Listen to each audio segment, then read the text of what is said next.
اور کہا نبی نے علی کچھ نام رکھا بچے کا؟ کہ میں آپ پہ کیسے سبقت کر سکتا ہوں؟ کہ تم مجھ پر سبقت نہیں کر سکتے، میں خدا پہ سبقت نہیں کر سکتا۔ جبریل آ گئے اور کہا وہی نام رکھ دیجئے جو ہارون کے بیٹے کا تھا۔ تو کیا کوئی پرانا نام حسین کا رکھا جا رہا ہے؟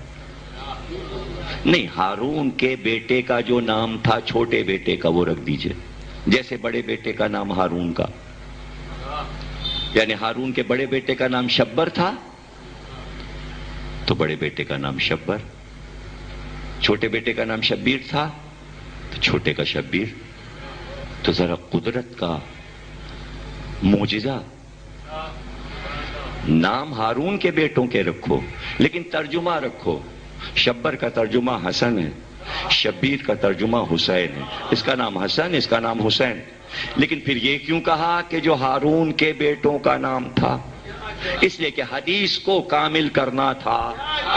جنگ تبوک میں جب جا رہے ہیں علی، میں مثل موسیٰ ہوں، تم مثل ہارون ہو، مثال بنتی نہیں اگر شبر و شبیر۔ اب حدیث کامل ہوئی،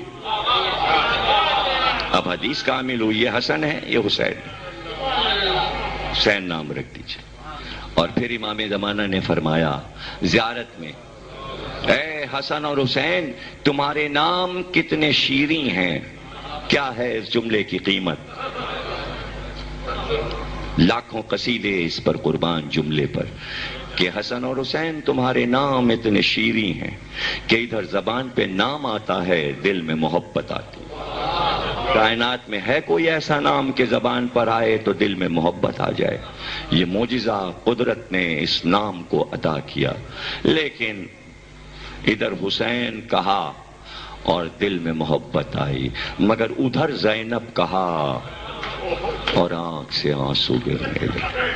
اس لیے کہ جب بیٹی کے نام کے لیے پوچھا تھا علی بیٹی کا کچھ نام رکھا؟ کہ میں آپ پر سبقت نہیں کر سکتا۔ کہا تو میں خدا پر سبقت نہیں کر سکتا۔ جبریل آئے اور کہا اس بچی کا نام زینب رکھ دیجئے، یہ اپنے باپ کی زینت ہے زینب۔ اور ادھر لفظ نبی نے دہرایا اور آنکھ سے آنسو چلے۔ گود میں بچی تھی، نام لب پر تھا اور جھک کر بازو چوم